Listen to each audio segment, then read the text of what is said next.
नमस्कार दोस्तों आज जो आप सभी को कहानी सुनाने जा रहा हूँ वो एक सच्ची घटना है। और मैं आज मैं बाघ के बारे में बताना चाहूँगा। बाघ है क्या चीज़, पहले आप सभी को ये जानना बहुत ज़रूरी है। बाघ मतलब पानी का एक पिशाच, वो पिशाच जो पानी में रहता है और मछली वगैरह खा के अपना ज़िंदगी जीता है। और कभी कभार आदमी उसके घेरे में आता है तो आदमी को बहुत सताता है, कभी कभार आदमी को मार भी देता है। बाघ अक्सर असम के साइड में पाया जाता है, नॉर्थ ईस्ट साइड में पाया जाता है। और ये कहानी हमारे जैसे दादाजियों ने कहीं सुना था, और कोई बोलता है कि ये सच्ची घटना है, और असम की किताब में भी ये घटना लिखा हुआ है, और टीवी सीरियल में भी ये घटना दिखाया हुआ है, एक सच्ची घटना। दोस्तों, होता ऐसा है, दो भाई घर से ठीक ठाक ही है, पुराने ज़माने की बात है, उनके घर में खेती वगैरह ठीक ठाक ही होता है। और सीज़न में वो लोग मछली मारते थे।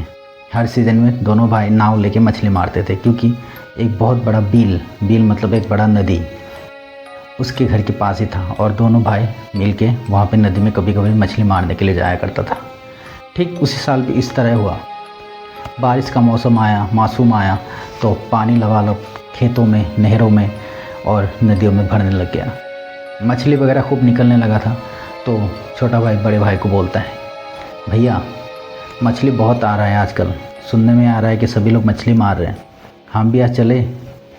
बड़ा भाई बोलता है, चलो आज रात को चलते हैं।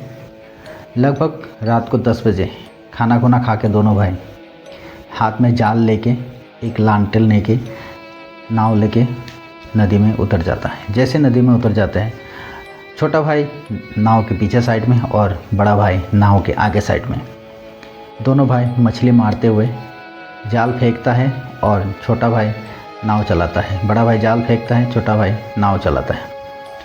लगभग इसी तरह 1-1.5 घंटा निकलता है। बड़ा भाई बोलता है, छोटू मछली काफ़ी हो गया, चलो अभी घर चलते हैं। छोटा भाई बोलता है, नहीं भैया और थोड़ा मार लेते हैं, क्या है, सुखा के रख लेंगे। बड़ा भाई बोलता है, ठीक है तुम बोल रहे तो और थोड़ा मार लेते हैं। वही सब बात एक बाघ नज़दीक जो पानी में था वो सुन रहा था, और वो मौके की तलाश में था। इस बार जैसे बड़ा भाई जाल पानी में फेंकता है और पानी में एक आवाज़ आता है, और उसी आवाज़ के दौरान बाघ छोटा वाला भाई को पकड़ के गले से दबा के, गला मोड़ के उसको पानी के नीचे ले जाता है, और वहीं पे मार के उसको पानी के अंदर ही दबा के आ जाता है। आके नाव में बैठ जाता है छोटा वाला भाई के पास। बड़ा वाला भाई देखता है कि नाव इधर उधर हिल रहा है, घूम के देखता है और बोलता है, छोटू नाव ठीक से चला। और वो नाव चलाने लगता है। नाव जैसे चलाता है, कभी कभी देखता है बड़ा भाई कि आवाज़ आ रहा है कोई कुछ खाने का, मछली जैसे बिल्ली वगैरह मछली खाता है, ठीक उस तरह आवाज़ आ रहा था। मुँह से जैसे मछली खाने का आवाज़ आ रहा था। बड़ा भाई चुपके से देखता है तो उसका छोटा भाई मछली खा रहा था। और जो बाघ होता है किसी भी आदमी का रूप ले सकता है। बाघ के गले में एक थैला होता है जो एक झोले की तरह होता है, वो लटका हुआ होता है, और उसी थैले में, उसी झोले में मतलब बाघ का जादू करने का ताकत रहता है। और उसका भाई जब पीछे देखता है, उसको पता चल जाता है कि उसका भाई नहीं है और ये एक बाघ है जो लगातार मछली खाया जा रहा है। बड़ा भाई बोलता है, छोटू चलो हम चलते हैं, अभी काफ़ी टाइम हो गया।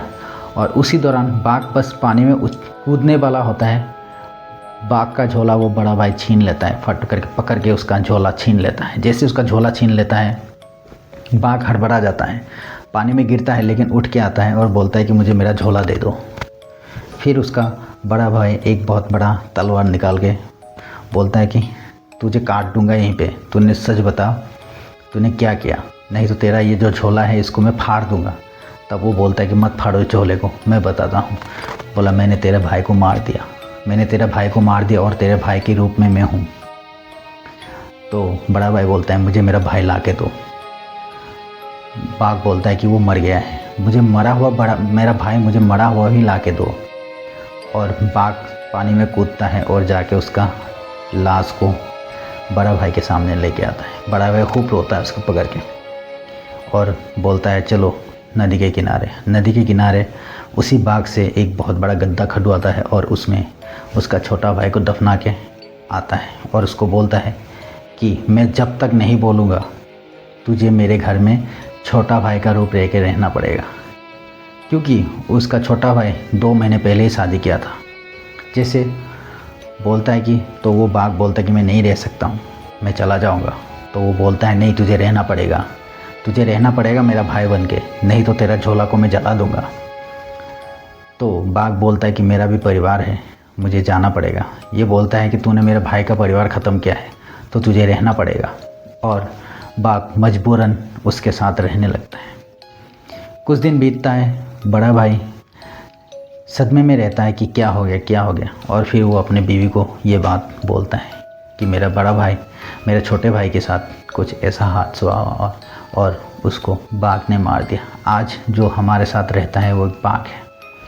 जैसे 2-2.5 महीने के बाद ये बात बोला जाता है, उस टाइम उसकी बहू पेट से होती है, वो प्रेग्नेंट होती है। फिर उसकी बीवी उसको बोलता है कि बहू तो पेट से है, वो प्रेग्नेंट है। तब बड़ा भाई बोलता है कोई बात नहीं, पेट से है तब भी कोई बात नहीं, लेकिन इसको यहीं रहना है। और तुझे याद रहना चाहिए कि जो सरसों का हमारा गोदाम है, जो सरसों रखने का जगह है, वहाँ कोने में एक बैग है, छोटा सा थैली है। कभी भी भूल के वो थैली मत निकालना। वो थैली निकाल के अगर तू इसको दे दिया तो वो यहाँ से ये भाग जाएगा, क्योंकि उसका पूरा शक्ति इसी थैली में है। उसकी पत्नी बोलता है ठीक है, मैं कभी नहीं दूंगा। ऐसे ही दिन बीतता है। जब भी कुछ भी निकालना होता है उसके गोदाम से तो वो बड़ा भाई निकालता है।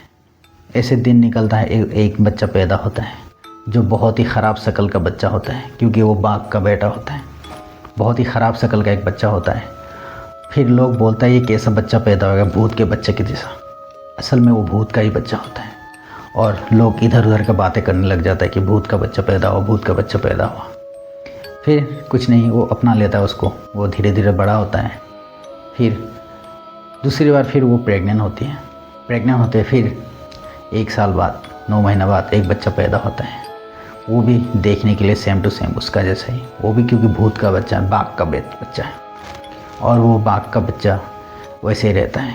एक दिन जैसे 4-5 साल निकल जाता है। एक दिन उसका भाई कहीं जाता है और उस दिन जो गोदाम है, उस गोदाम से कुछ निकालने के लिए उसका बीवी जाता है, जो बाघ होता है, बाघ का बीवी। वो जाता है तो बोलता है कि कहाँ जा रहे हो? बोला मैं गोदाम से, बोला कुछ निकालने जा रहा हूँ। बोला कि कुछ मतलब क्या निकालने जा रहे हो? बोला कि वहाँ से सरसों निकालना है, क्योंकि सरसों का तेल ख़त्म हो गया है और सरसों थोड़ा सुखाते हैं, सुखाने के बाद फिर तेल निकालेंगे। बोला ठीक है।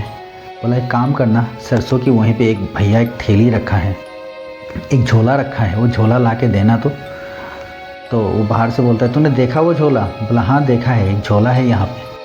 बोला हाँ हाँ वो झोला लेके आओ।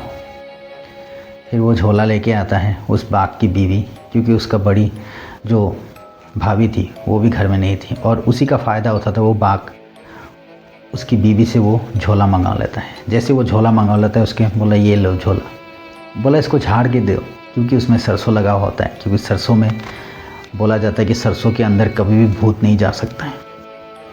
तो सरसों लगा दो, उसको झाड़ के दो। वो झाड़ देता है, सरसों वगैरह निकल जाता है। तो वो बाघ को पकड़ा देता है। जैसे उसको वो मिलता है वो खुश हो जाता है। खुश होने के बाद बोलता है कि ठीक है तुम रुको, मैं बाज़ार की तरफ से आता हूँ। बोला बाज़ार की तरफ क्यों जा रहे हो? बोला नहीं ऐसे मैं घूमने जा रहा हूँ, आता हूँ थोड़ी देर में। 1-1.5 घंटा बाद उसका भाई आके पहुँचता है, देखता है कि बाहर सरसों सुखा के रखा है। बोलता है कि सरसों किसने निकाला? उसका बहू बोलती है कि भैया मैंने निकाला सरसों। बोला ठीक है सरसों। भाई कहाँ गया? बोला वो तो बाज़ार की तरफ गया है। बड़े भाई को शक हो जाता है, वो सीधा जाता है गोदाम की तरफ और देखता है जाके अंदर जाके कि वहाँ पे वो झोला नहीं है। बोला बहू वो झोला कहाँ गया जहाँ यहाँ रखा था? बोला हाँ वो पुराना टाइप का झोला था। बोला इसको दिया है आपके भाई को और वो लेके रखा है कहीं। तब वो सोचता है अभी कुछ नहीं बोलूँगा, शाम होने दो, क्या पता वो आ ही जाए। शाम तक वो रुकता है, लेकिन तब तक वो आता नहीं है, जो बाघ होता है वो आता नहीं। फिर वो रोने लगता है। जैसे रोने लगता है उसका बीवी पूछता है क्या हुआ? बोला ख़त्म हो गया, ख़त्म हो गया, सब ख़त्म हो गया, आज के डेट में कुछ भी नहीं है। क्योंकि जो झोला रखा था हमने, वो उसकी बीवी, बाघ की बीवी ने वो उसको दे दिया और वो लेके चला गया। रोना धोना शुरू होता है। उसका विधवा माँ उसके पास आता है, बोला क्या हुआ बेटा, क्या हुआ? तो बोलता है कि हमारे भाई आज से कम से कम 6 साल पहले मर गया। तो ये जो कौन था? तो ये हमारे भाई नहीं है। सब बोलता है कि ये हो ही नहीं सकता। बोला है, यही है, ये बाघ है। और क्योंकि उस दिन उसको मार दिया था और उसकी जगह में इसका रूप ले रखा था, तो इसको मैंने अपने घर में, क्योंकि ये नई शादी हो के रखा था, और इसको ज़िंदा रखने के लिए हमें बाघ को घर में रखना पड़ा। और वो बाघ आज नहीं है, वो चला गया। इसीलिए ये दोनों बच्चे का शकल भूत जैसा है। फिर वो लोग मान लेता है, ठीक है जो भी हुआ, जैसे भी हुआ, जो होना था हो गया, अभी क्या करें, रोना धोना क्या, ख़त्म हो गया। कुछ दिन ऐसे बीतता है। तो एक दिन वो बाघ रात को आता है, एक बहुत बड़ा मछली लेके आता है।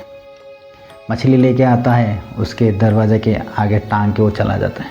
मछली लेके आता है, दरवाजे के आगे टांग के चला जाते हैं। हर महीने में, हर 15-20 दिन में वो आता है और अपने बीवी को बोलता है कि मैं यहीं पे हूँ, तुझे कोई भी तकलीफ़ होगा तो मुझे बोलना, मेरे बच्चे को बढ़िया करके देखना। और वो औरत उसी तरह से उस दोनों बच्चे को पालता है। आज भी ये कहानी, कभी भी भूत के बारे में बोला जाता है तो ये कहानी कोई ना कोई बुढ़ा आदमी इसको सुना देता है कि ऐसा भी एक टाइम में हुआ था। लोग बोलता है कि सच्ची कहानी है। दोस्तों, मुझे कितना सच्ची है ये नहीं पता, लेकिन ये कहानी जब भी हम सुनते हैं तब हम बोलते कि हाँ ये एक सच्ची कहानी है, और हमें सच्ची बोल के आज तक ये कहानी सुनाया गया है। और कहानी कैसा लगा? अगर अच्छा लगा है तो चैनल को सब्सक्राइब कीजिएगा। आपका भाई का चैनल है, आप ही का चैनल है, आप सब्सक्राइब कीजिएगा ताकि आपका भाई यूट्यूब में थोड़ा आगे जाए और आपके लिए नया से नया कहानी लाने की कोशिश करे। और अगला जो कहानी आएगा एक कंकाल के ऊपर आएगा, कंकाल, और ये एक कहानी, लिखी हुई कहानी है। दोस्तों, कहानी अच्छा लगा तो भाई का चैनल को सब्सक्राइब कीजिएगा। तब तक के लिए छोड़ते हैं। जय हिंद, जय भारत।